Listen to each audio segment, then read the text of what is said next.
The allure of art is never merely confined to the words and meanings of the works themselves.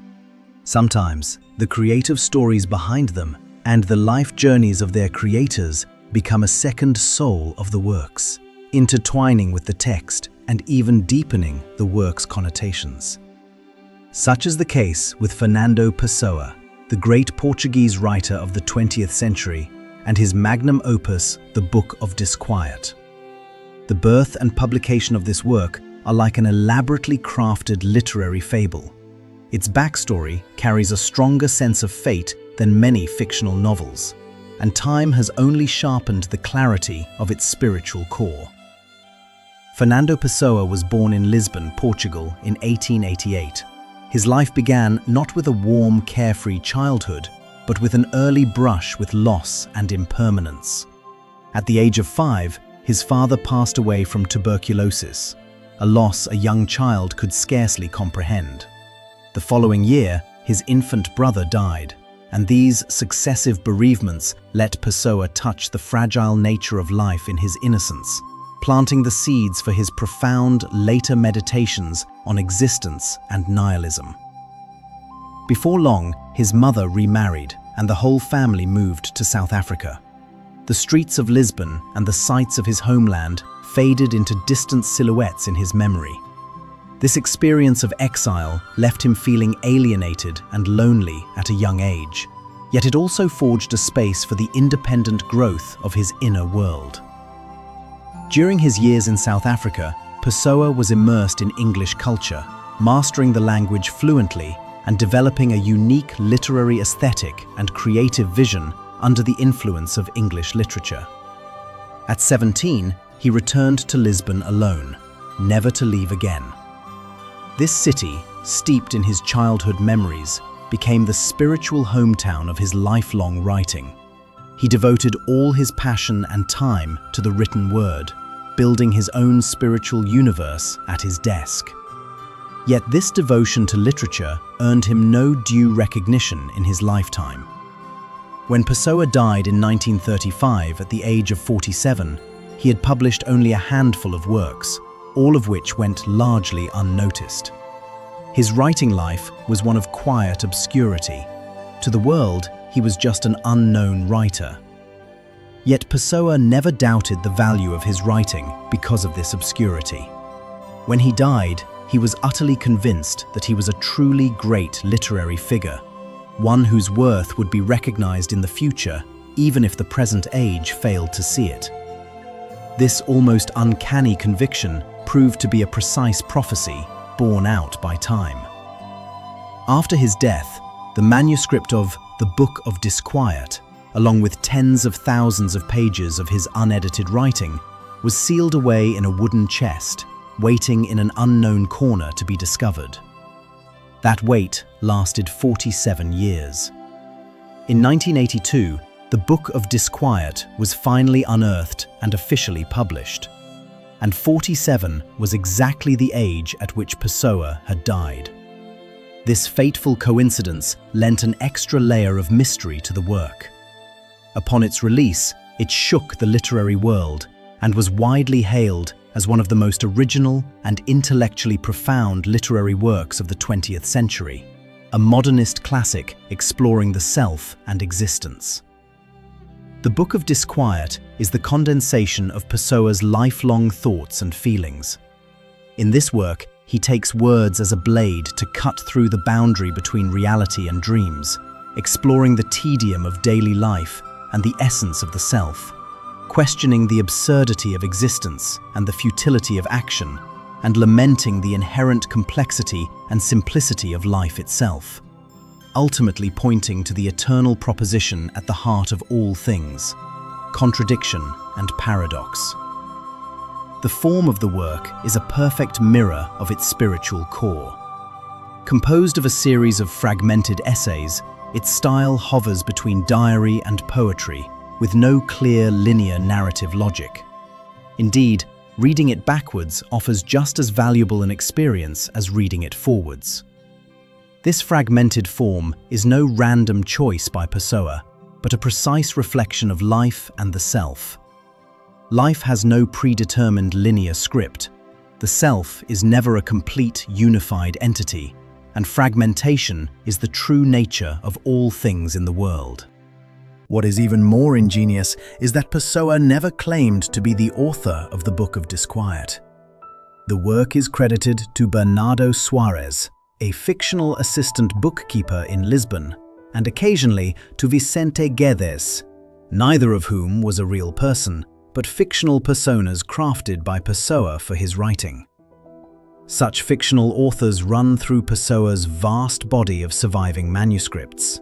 He assigned different manuscripts and collections to different fictional names, which he called heteronyms. Over the course of his life, he created some 80 such heteronyms. These are not mere pen names, but fully realized characters with distinct writing styles, personalities, values, and life backgrounds. By writing under the guise of different heteronyms, Pessoa delivered a complete repudiation of the single self. In his view, human beings are never fixed, unified beings, but rather a mosaic of countless fragmented selves, and heteronyms are the concrete embodiment of these fragments. His choice of attribution for the Book of Disquiet is the direct practice of this philosophical thought. It is for this reason that the Book of Disquiet defies easy classification. It is neither a work of non-fiction essays by an anonymous author, nor a novel telling a fictional story, but a piece that lingers in the blurry space between truth and fiction. It has been called the weirdest autobiography ever written, and Pessoa himself defined it as an autobiography without facts, or the autobiography of someone who never existed. The unique structure and style of the work are not merely literary devices, but vital pillars of its themes. The heteronymic form further reinforces the core philosophical proposition of the entire work, the fragmented and elusive nature of the self. With precise and poignant prose, Pessoa unfolds his meditations on the self, striking a chord with readers and offering an emotional release, as if we find in his words the ineffable confusion and unease hidden deep in our own hearts. In the Book of Disquiet, Pessoa repeatedly depicts the alienation, confusion, and loneliness that are innate to being human. He wrote, "I do not know how to feel, how to think, how to love. I am a character in a novel yet unwritten, floating in the void, shattered before I have even truly existed. I dwell in the dreams of someone who has never managed to breathe life into me. I think and feel at every moment, yet my thoughts are devoid of all logic, my emotions empty of all substance. I am this center only because every circle must have one." These words lay bare humanity's powerlessness and confusion in the face of the self. For Pessoa, self-knowledge, or the attempt to understand the self, is like a free fall down a rabbit hole, with the moment of landing being the moment of death. In this endless fall, we can never truly understand our own inner selves, let alone fully convey these unique inner experiences to others. This lack of understanding and bondage of expression condemn humanity to a lifetime of disquiet and confusion, and this is the core source of the disquiet in Pessoa's writing. Beyond his exploration of the self, Pessoa also ruminates repeatedly on the themes of tedium, futility, and meaninglessness in life throughout the book.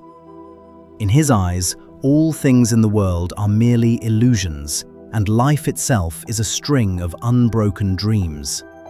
He admitted, "I have done nothing but dream my entire life. This is the whole meaning of my life. The only thing I truly care about is my inner world." In Pessoa's view, the actions and achievements pursued by the secular world have no real meaning at all. The reality we experience is no different from the dreams we had last night. Dreams that fade at waking, forgotten forever, equally illusory, false, and insignificant. Life is but a single dream, destined to be shrouded in the mists of consciousness and utterly forgotten in the first light of morning. It is for this reason that he wrote, "I write what I feel only to calm the fever of my emotions. My confessions are insignificant, for all things are insignificant." This understanding that all action is futile and his advocacy of escaping into the world of dreams make the work's theme of contradiction and paradox all the more prominent. A question arises. If all action is meaningless, and if humans can never truly express what they think and feel, why did Pessoa bother to write these truths, to take these seemingly futile actions? In fact, this is not a contradiction on Pessoa's part, but rather a perfect reflection of what he believed to be the utility and paradox inherent in all things.